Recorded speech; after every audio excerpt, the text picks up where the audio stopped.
अस्सलाम वालेकुम दोस्तों। जर्मनी के एक छोटे से शहर में जहां पर दरिया ने शहर को दो हिस्सों में तकसीम कर दिया था, एक बहुत ही ज़बरदस्त कहानी मशहूर है। एडिडास और प्यूमा के दरमियान इंटेंस कंपटीशन था कि शहर के लोग दो ग्रुप्स में तकसीम हो गए थे। या तो आपकी एफिलिएशन एडिडास के साथ थी या आपकी एफिलिएशन प्यूमा के साथ, जो दरिया के दोनों किनारों पर मौजूद थे। ये सिर्फ एक डिवाइडेड टाउन नहीं था, ये स्नीकर और सॉकर मार्क से भरा हुआ एक बैटलफील्ड भी था। चलिए स्टोरी की डेप्थ में जाने की कोशिश करते हैं और ये देखते हैं कि इसके पीछे की असल कहानी क्या है।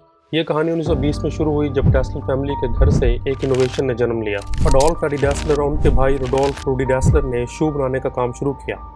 उन्हें मालूम नहीं था कि उनका साथ स्पोर्ट्स की दुनिया में एक बड़ा नाम बनने वाला है। दोनों भाई साथ मिलकर काम करते थे। एडी जो है वो प्रोडक्ट डिज़ाइन को देखते थे और रूडी जो है वो बिजनेस प्रोसेस को देखते थे, लेकिन उनका इत्तेफाक ज़्यादा देर तक नहीं चल सका। वर्ल्ड वॉर 1 के एंड पर जर्मनी माली मुश्किलात से गुजर रहा था। जब दोनों भाई जंग से वापस आए तो उनकी माँ का लॉन्ड्री का बिजनेस बंद हो चुका था। रिसोर्सेज कम होने के बावजूद एडी ने शूज़ बनाने का काम शुरू किया। उन्हें क्या पता था कि उनका ये छोटा सा बिजनेस जल्द ही उनके घर से बाहर निकल जाएगा। अर्ली डेज में डैसलर ब्रदर्स ने अपने घर के सेटअप से रनिंग शूज़ बनाने शुरू किए, जो जल्द ही लोकल एथलीट्स में बहुत पॉपुलर हो गए। उनका बिजनेस, जो ऑफिशियली डैसलर ब्रदर शू फैक्ट्री के नाम से जाना जाता था, जल्द ही अपने इनोवेटिव रनिंग और फुटबॉल शूज़ के लिए फेमस हो गया।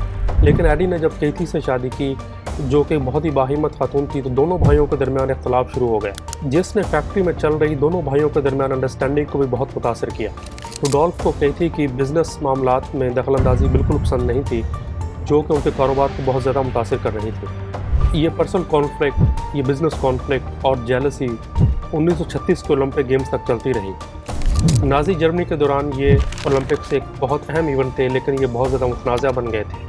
बर्लिन ओलंपिक्स ने दोनों भाइयों को अपने एथलेटिक वेयर दुनिया भर को दिखाने का मौका दिया। ये जर्मनी में एक ऑप्रेसिव रजीम थी, तो दोनों भाइयों ने अपने सर्वाइवल की खातिर नाज़ी पार्टी के साथ चलने का फैसला किया। कि सबसे बड़ी मार्केटिंग सक्सेस तब आई जब एडी ने अमेरिकन स्प्रिंटर जेसी ओवन्स को अपने बनाए हुए जूते पहनने का मशवरा दिया। ओवन के गोल्ड मेडल ने न सिर्फ हिटलर के नस्ली अकायद को मुतासर किया, बल्कि उसने एडिडास की दुनिया भर में शोहरत को बहुत मजबूत किया। वर्ल्ड वार 2 के शुरू होने पर दोनों भाइयों के दरमियान इख्तलाफात बहुत ज़्यादा बढ़ गए थे। जंग के बाद की तबाही और रुडोल्फ का ये शक कि एडी ने दुश्मनों को उनके खिलाफ बयान दिया है, ने रिश्ते को और भी बिगाड़ दिया।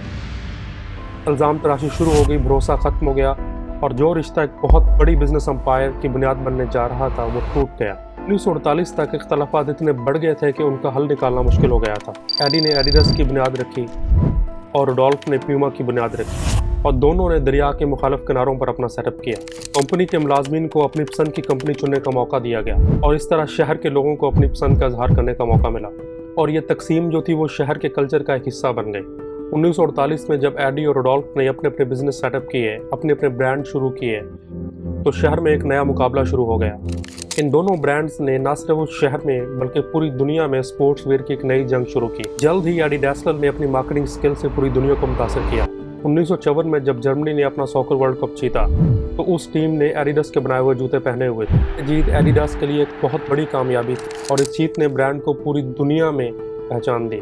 फुटबॉल की दुनिया में ये पहचान आज भी कायम है।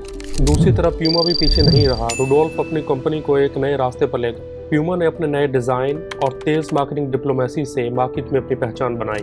दोनों भाइयों की कंपनीज ने हर मैदान में अपनी पहचान बनाई, चाहे वो ओलंपिक्स हो या कोई और वर्ल्ड इवेंट। 1960 तक दोनों कंपनीज ने स्पोर्ट्स मार्केटिंग को पूरी तरह तब्दील कर दिया था।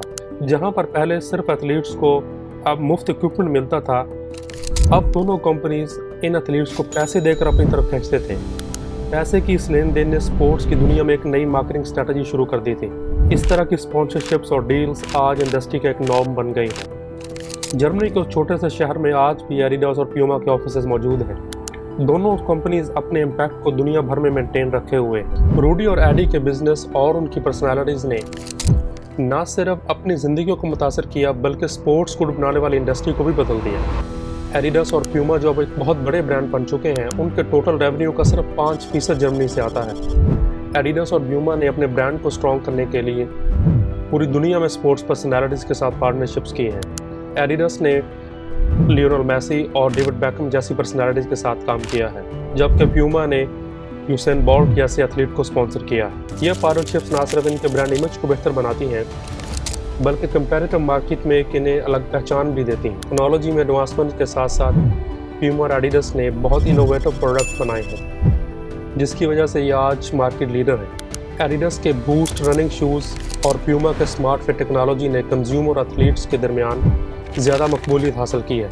इन टेक्नोलॉजीज़ ने स्पोर्ट्स फुटवेयर इंडस्ट्री में एक नया मयार कायम किया है, जहां कंफर्ट और परफॉर्मेंस दोनों को इम्प्रूव किया गया है। एक और अहम पहलू जो आज की दुनिया में बहुत अहमियत रखता है, और वो है सस्टेनेबिलिटी। एडिडास और प्यूमा दोनों ने अपनी प्रोडक्ट्स और प्रोडक्शन प्रोसेस को सस्टेनेबल बनाने के लिए भरपूर कोशिश की है। अपनी प्रोडक्ट्स को बनाने के लिए उन्होंने रीयूजेबल मटेरियल इस्तेमाल किया है, जो कि एनवायरनमेंट पर्सपेक्टिव से एक बहुत अच्छी स्ट्रैटेजी है। ये सब कुछ इन कंपनीज को ना सिर्फ आज की कंपेरेटिव मार्केट में सुपीरियर बनाता है, बल्कि आने वाले कल में इनकी कामयाबी को यकीनी बनाता है।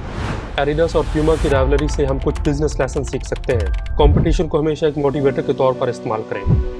डैसलर ब्रदर्स ने अपनी राइवलरी को अपने आप को और अपनी कंपनीज को आगे बढ़ाने के लिए फ्यूल के तौर पर इस्तेमाल किया। कंपटीशन को एक मौका समझकर आप अपने आप को आगे बढ़ाने और ग्रो करने के लिए एक जरिया बना सकते हैं। हमेशा इनोवेशन पर तवज्जो दीजिए। डैसलर ब्रदर्स में बेहतरीन प्रोडक्ट्स बनाने का जज्बा था।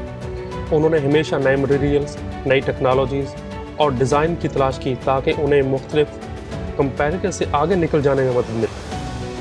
नंबर 3, हमेशा स्ट्रेटजिक पार्टनरशिप्स का फ़ायदा उठाइए। डैसलर ब्रदर्स को समझ आता था कि किस तरह से स्पोर्ट्स पर्सनैलिटी और ऑर्गेनाइजेशन के साथ मिलकर ब्रांड अवेयरनेस और लॉयल्टी बनाई जा सकती है। नंबर 4, अपनी पर्सनल लाइफ और अपने बिजनेस में कंटिन्यूस इंप्रूवमेंट का कल्चर बनाइए। डैसलर ब्रदर्स ने हमेशा अपने प्रोडक्ट और अपने प्रोसेसेस को बेहतर बनाने पर फोकस किया। उम्मीद है आपको आज की कहानी भी अच्छी लगी होगी। अगले वीडियो में मिलेंगे एक नई कहानी के साथ। Stay happy, keep smiling and take care of your loved one.